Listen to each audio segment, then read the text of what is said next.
Hello, everybody. And one of the most frequently asked questions I get is what happens when I mix this color of shrimp together and this color of shrimp, or if I want to mix two different colors of shrimp together, which ones should I mix together?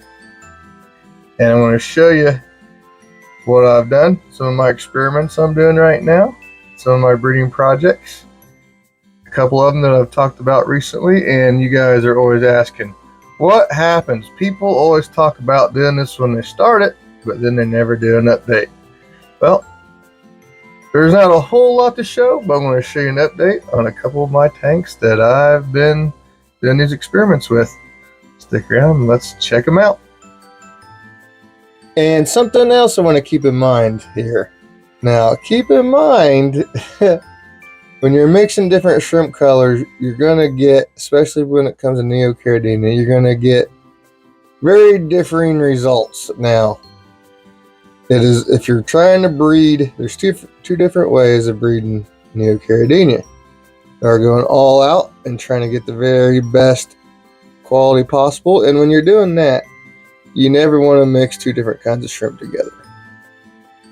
Then there's the way of just throwing them together and seeing what happens. But you can, I like to do both, but with the caveat being that you can mix different colors together. There are certain colors that are better to mix together. Colors that are closely related to other colors that are closely related will go together much better, and you'll have much better results than if you were to mix colors that are completely unrelated. And let me explain. Let's take a look at the neocaridina family tree. Now, I know everyone says those charts are wrong. None of them are perfect, but this one I feel is pretty close, and it goes along with the experiences I've had of breeding shrimp.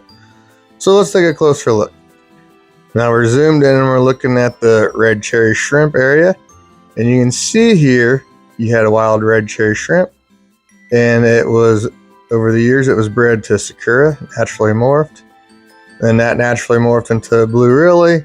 And then that was line bred into blue jelly.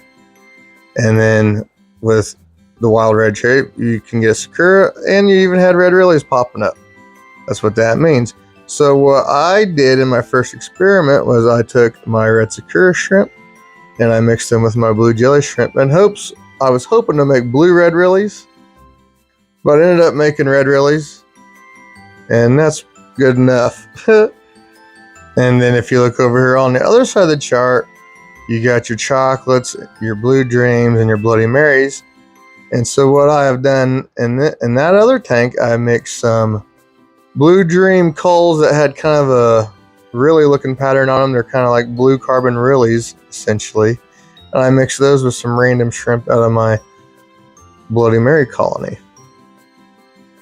So my red Riley project started in this tank. And this tank had been a bunch of red culls. And what I've done, I put some blue jellies in here, then mix them together and see what would happen. So this was the stick them all together and see what happens tank. And so that means my red Riley project is ahead of my Blue Dreams and Bloody Mary project. Because then after mixing them together for a while, it was like 6 months to a year or so, I saw how many, when I started getting a lot of red Rileys popping up, I pulled them all out. The problem was a lot of them were already buried. And so what happened was a lot of these females I pulled out are already buried, and so there's like a 95% chance they have a red dad. So a lot of the fry in here are red fry, the baby shrimp. And so what we're doing in here, there's some baby Rileys. So what we're doing in here, I'm going to pull out all the baby shrimp, but that's going to be kind of difficult. But we want to get all the babies pulled out before they get grown. So this is at the refinement stage. The first stage was just throwing them the blues and the blue jellies and the reds together to see what would happen and see if we could get the desired results. After a while, after about 6 months to a year, I think I pulled out 20 some of these red relly shrimp. And I put them all in here, and then, like I said, there's a lot of them are already buried, and so a lot of them are half red relly, and there's a pretty good chance that makes red. So I'm gonna pull out these babies as they grow up, and we'll refine our red rellies more and more and more. But as you can see here, there's lots of little baby shrimp, but we just gotta get the right ones breeding together. There's even like a wild looking one there, maybe, yeah. So it'll be an ongoing process. It'll take a long time to make your own line, but it's a fun project and I wanted to do it, so I'm doing it.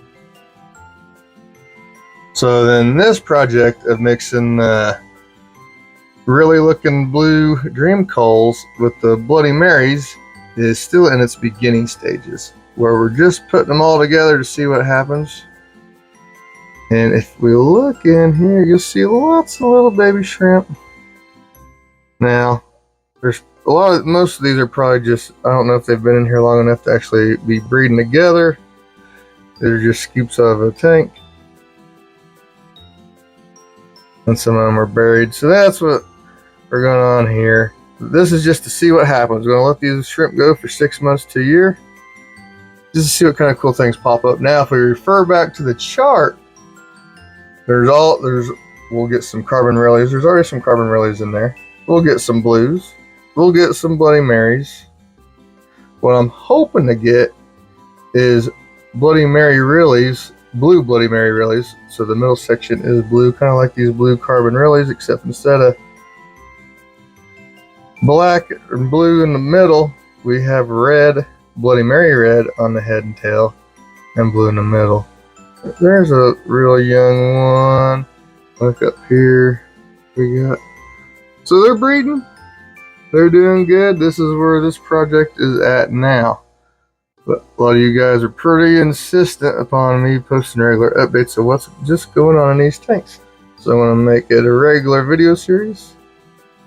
What happens when you mix these different colors of shrimp together.